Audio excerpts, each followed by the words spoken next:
ایک شخص آیا اور اس نے کہا کہ میں یہ جرم بھی کرتا ہوں، چوری بھی کرتا ہوں، میرے سے بدی بھی سرزد ہو جاتی ہے، میں جھوٹ بھی بولتا ہوں۔ اس نے کہا میں سب چھوڑ نہیں سکتا۔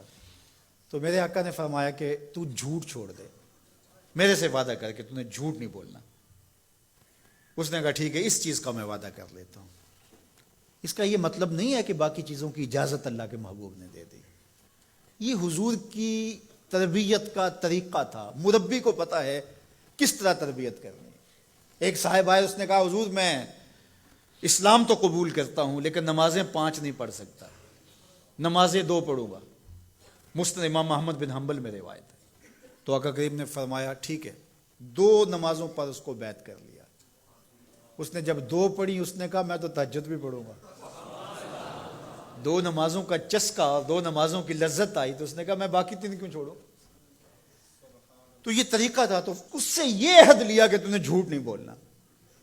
اب جب چوری کو جی چاہا، ماحول پیدا ہوا، تو سوچا کہ اللہ کے رسول نے اگر یہ پوچھ لیا کہ چوری کی تو حضور سے یہ تو عہد ہے جھوٹ نہیں بولنا، تو پھر حضور کو بتانا پڑے گا کہ میں نے چوری کی ہے، تو یہ تو حضور کے سامنے شرمندگی ہوگی۔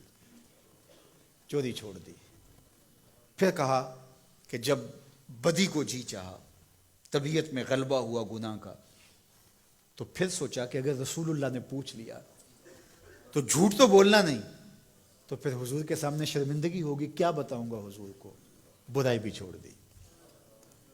شرمندگی کسی کے سامنے نہ ہو، یہ حیا ہے۔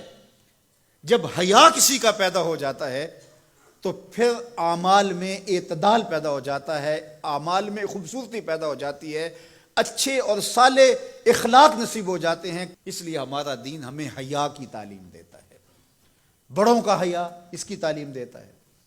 حضرت عبداللہ بن عمر رضی اللہ تعالیٰ عنہ فرماتے ہیں کہ مجمع صحابہ تھا، حضور تشریف فرما تھے۔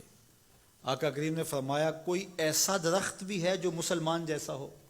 تو کہتے ہیں میرے ذہن میں کھجور آئی، میرے ذہن میں کھجور کا درخت آیا کہ وہ خزاں میں بھی نہیں مرجھاتا، پھل بھی دیتا ہے۔ لیکن میں نے دیکھا کہ حضرت ابو بکر خاموش بیٹھے ہیں، حضرت عمر خاموش بیٹھے ہیں، انہوں نے کوئی جواب نہیں دیا۔ ان کا حیا کرتے ہوئے میں نے بھی جواب نہیں دیا۔ بعد میں حضور نے فرمایا کہ کھجور کا درخت ہے۔ کہتے ہیں میرے دل میں بھی یہی تھا اور میں بولنا چاہتا تھا، لیکن ان بڑوں کا حیا کرتے ہوئے، میں چھوٹی عمر کا تھا، میں نہیں بولا۔ یہ ہمیں بڑوں کا ادب، بڑوں کی تعظیم، بڑوں کی حیا کا سبق دیا گیا ہے، درس دیا گیا ہے، یہ ہمیں سکھایا گیا، یہ ہمیں بتایا گیا، یہ ہماری زندگی کا حصہ ہے۔ حتیٰ کہ حیا تو چھوٹوں سے بھی کیا جاتا ہے۔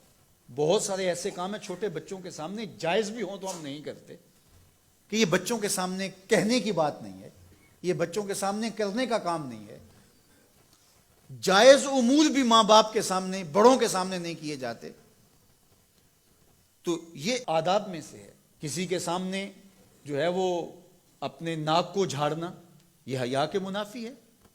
کسی کے سامنے زور زور سے کھانسنا، اگر اس طرح کی ضرورت ہو تو آپ باہر اٹھ کے چلے جائیں یا اس آواز کو دبانے کی کوشش میں لگے رہیں۔